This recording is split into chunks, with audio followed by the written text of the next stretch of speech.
अवधूत चिंतन श्री गुरुदेव दत्त. स्वामी भक्तांनो, आपले भक्तिमय चॅनलवर स्वागत आहे. आज आपण ऐकणार आहोत स्वामी तुम्हाला काय संदेश देतात आणि तो संदेश तुमची संकटे दूर करेल. स्वामींची कृपा तुम्हा सर्वांवर कायम असावी ही स्वामींचरणी प्रार्थना. आजचे स्वामी संदेश ऐकूया आणि स्वामींचे मार्गदर्शन ऐकल्याने तुमचे जीवन सुखी होईल. तुम्ही खूप भाग्यशाली आहात, कारण देवाने लाडक्या भक्तांसाठी पाठवलेला हा संदेश तुम्हाला ऐकायला मिळणार आहे. त्यामुळे चुकूनही या परमेश्वराच्या मार्गदर्शनाकडे दुर्लक्ष करू नका. जर तुमचा आपल्या परमेश्वरावर पूर्ण विश्वास असेल तर कमेंट बॉक्समध्ये स्वामी माऊली मी तुझं प्रिय बाळ कमेंट करा. बाळांनो, तुम्ही स्वतःला कधीच कुणापेक्षा कमी समजू नका, कारण तुम्हाला देवाचे रोज मार्गदर्शन ऐकायला मिळत आहे आणि तुम्हाला रोज आशीर्वाद प्राप्त होत आहेत. त्यामुळे तुमच्या डोक्यावर आपल्या ईश्वराचा नेहमी हात असणार आहे. त्यामुळे कधी स्वतःला कमी समजू नका. जर तुम्ही हा संदेश शेवटपर्यंत ऐकणार असाल तर आपले हे भक्तिमय चॅनल लगेच सबस्क्राईब करून ठेवा. बाळा, आता इथून पुढे अजिबात चिंता करायची गरज नाही, आवश्यकता नाही, कारण आजपासून तुम्हाला देवाचे हे मार्गदर्शन खूप पुढे नेणार आहे. बाळा, कधीच कुठला दिवस वाईट नसतो, प्रत्येक दिवस चांगला असतो, परंतु आपल्या विचारांवर ते अवलंबून असतं की दिवसाला आपण कसे समजतो. आपण त्या दिवसाला चांगलं बनवतो की वाईट बनवतो हे आपल्यावर अवलंबून असतं. जर एखाद्या दिवसाची सुरुवात तुम्ही खूप सकारात्मकतेने, ऊर्जेने आणि देवाच्या नामस्मरणाने करत असाल तर तुमचा तो संपूर्ण दिवस चांगला जाणार आहे. पण जर तुम्ही एखाद्या दिवसाची सुरुवात नकारात्मक विचाराने, चिडचिडीने, भांडणाने करत असाल तर तुमचा तो पूर्ण दिवस खराब जात असतो. बाळांनो, त्यामुळे आता इथून पुढे कधीच कुणासोबत भांडायचे नाही, चिडचिड करायची नाही आणि मनात असलेले सर्व नकारात्मक विचार येथेच थांबवायचे आहेत. जर तुम्ही तुमच्या नकारात्मक विचारांना तुमच्या सोबत घेऊन पुढे जात असाल तर तुम्ही कधीच पुढे जाऊ शकत नाही. तुम्ही जीवनाच्या या मार्गावर कायम मागे येणार आहात. म्हणून बाळांनो, देव तुम्हाला नेहमीच सांगत असतात की बाळा, नकारात्मक विचार कधीच तुझ्यासोबत ठेवू नकोस. तुझे ते कधीच चांगले होऊ देणार नाहीत. तू नकारात्मक विचार केल्याने तुझे चांगले होऊ शकत नाही. आणि बाळा, जेव्हा तुला सकारात्मक विचारांची सवय लागेल तेव्हाच तुझे आयुष्य बदलणार आहे. तोपर्यंत तू कधीच प्रगती करू शकणार नाही. म्हणून बाळा, नकारात्मक विचारांना येथेच थांबव, येथेच त्यांचा अंत करून टाक आणि सकारात्मक विचारांना चालना दे. मग तू आता विचार करत असशील की सकारात्मक विचार करायचे तरी कसे करायचे. तर बाळा, कधी पण दिवसाची सुरुवात जर देवाच्या नामस्मरणाने, शांततेने आणि ऊर्जेने होत असेल तर तुमच्या मनात आपोआप सकारात्मक विचारांची चालना तयार होईल आणि ही चालना तुला अनेक नवनवीन विचार, नवनवीन प्लॅन बनवण्यासाठी तुला प्रोत्साहित करतील. आणि बाळा, जर तुझे ऊर्जेने भरलेले शरीर असेल तर तुझ्या मनात कधीच नकारात्मक विचार येऊ शकणार नाही आणि बाळा, ही ऊर्जा तुला देवाच्या नामस्मरणामधून प्राप्त होऊ शकते. एखाद्या चांगल्या विचाराने ती ऊर्जा तुला प्राप्त होऊ शकते. म्हणून बाळा, या सर्वांचा एकमेकांशी संबंध जोडलेला आहे. जेव्हा हा संबंध तुला समजेल, त्या दिवशी तू जीवनात काय साध्य करायचंय त्यासाठी प्रयत्न नक्की करशील. म्हणून बाळा, या जीवनात कधी काय घडेल, कधी काही घडणार नाही, हे सर्व तुझ्यावर अवलंबून आहे. जर तुला वाटत असेल की तुझ्या सुखाचे दिवस लवकर यावे, तर तू तशा प्रकारे मार्गक्रमण करायला हवे. आणि हे तुला देव सांगत आहेत. म्हणून हा संदेश तू अजिबात सोडू नको. शेवटपर्यंत नक्की ऐक. कारण बाळा, या सर्वाचा काही ना काही संबंध जोडला गेला आहे. आज हा संदेश तू ऐकत आहे, याचा अर्थ तुला उद्या जाऊन समजणार आहे की होय, आपण आज जे ऐकले ते उद्या तसंच झालं. म्हणून बाळा, तू जसा विचार करतो आपल्या आयुष्यात तसंच घडत असतं.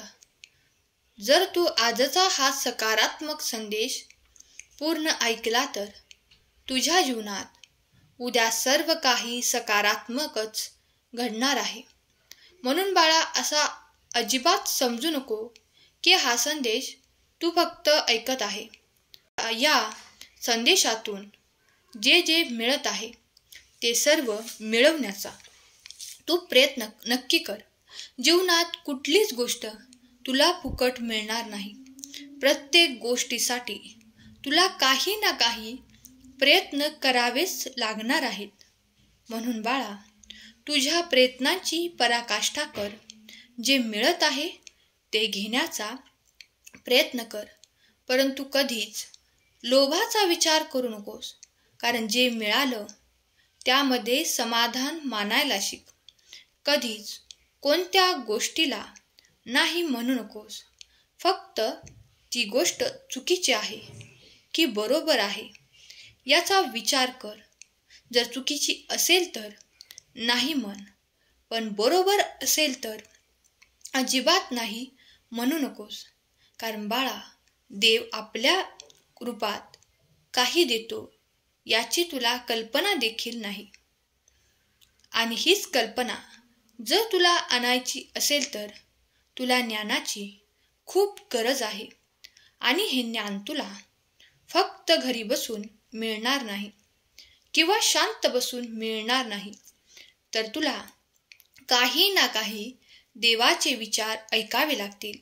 चार चौघांमध्ये तुला तुझे मत मांडून त्यावरती लोकांची काय प्रतिक्रिया येते यावरती तुला समजेल की तुझे म्हणणे बरोबर आहे की चुकीचे आहे. कारण बाळा, त्यावेळेस व्यक्ती अनुभव घेतो. त्या अनुभवातून त्याला खूप काही शिकायला मिळतं, जे तुला एखाद्या पुस्तकातून किंवा ग्रंथांमधून शिकायला मिळणार नाही. ते तुला तुझ्या अनुभवांतून नक्की शिकायला मिळेल. बाळा, म्हणूनच देव तुला अनेक अनुभव देत आहेत आणि इथून पुढे देखील तुला खूप अनुभव मिळणार आहेत. जर बाळा तू यासाठी सहमत असशील तर कमेंटमध्ये श्री स्वामी समर्थ टाईप कर. जीवनात अनुभवापेक्षा कुठलीच गोष्ट मोठी नाही. ज्यावेळेस आपण दुःखांच्या दिवसामध्ये जळत असतो त्यावेळेस सुखाच्या दिवसांचा आपल्याला किंमत कळत असते. म्हणून बाळा, दुःखामध्ये आलेले अनुभव आणि सुखामध्ये आलेले अनुभव याच्याशी एकमेकांशी तुलना करून बघ. त्यावेळेस तुम्हाला समजेल की जीवन काय आहे, जीवनाच्या प्रत्येक मिनिटाची किंमत काय आहे हे तुम्हाला त्यावेळेस समजेल. म्हणून बाळा, देव विनाकारण तुम्हाला संदेश पाठवत नाही, तर त्यामागे काही ना काही कारण नक्कीच असतं, परंतु काही भक्तांना सवय असते की संदेशाकडे बघायचं आणि त्याकडे दुर्लक्ष करायचं. म्हणून बाळा, तुम्ही चांगल्या गोष्टींपासून मुकणार आहात, चांगल्या गोष्टींपासून दूर जात आहात. जीवनात कधीकधी आपले चमत्कार घडत असतात, परंतु घडलेले चमत्कार आपल्याला समजत नाहीत. आपण कधीकधी देवाने दिलेल्या गोष्टींचे श्रेय स्वतः घेत असतो, परंतु बाळा, आपल्या हातात फक्त प्रयत्न करणे आहे, कष्ट करणे आहे. काय द्यायचं आणि काय नाही हे सर्व आपल्या परमेश्वरावर अवलंबून असतं. आपण फक्त आपलं कर्म करत राहायचं आहे. फळाची अपेक्षा अजिबात ठेवायची नाही. फळ ईश्वर देणारच आहे आणि ते कशा प्रकारे देणार आहे हे आपल्याला माहीत नाही. कधी तुम्हाला कुठल्याही रूपामध्ये जर काही मिळालं तर बाळांनो, तो देवाचा आशीर्वाद समजा. कारण देव कधी कोणता चमत्कार करतात याची जाणीव देखील ते आपल्याला होऊ देत नाहीत. देव कधीच असं म्हणत नाही की मी तुझ्यासाठी हे केलं, मी तुझ्यासाठी ते केलं. बाळा, देव करून जातात, परंतु दिखावा अजिबात करत नाहीत. आपण देखील देवासारखं बनायचं आहे. गरिबांची मदत करायची, गरजूंची मदत करायची, परंतु केलेली मदत कधी कोणाला बोलून दाखवायची नाही. जे काही करायचं ते शांतपणे करायचं.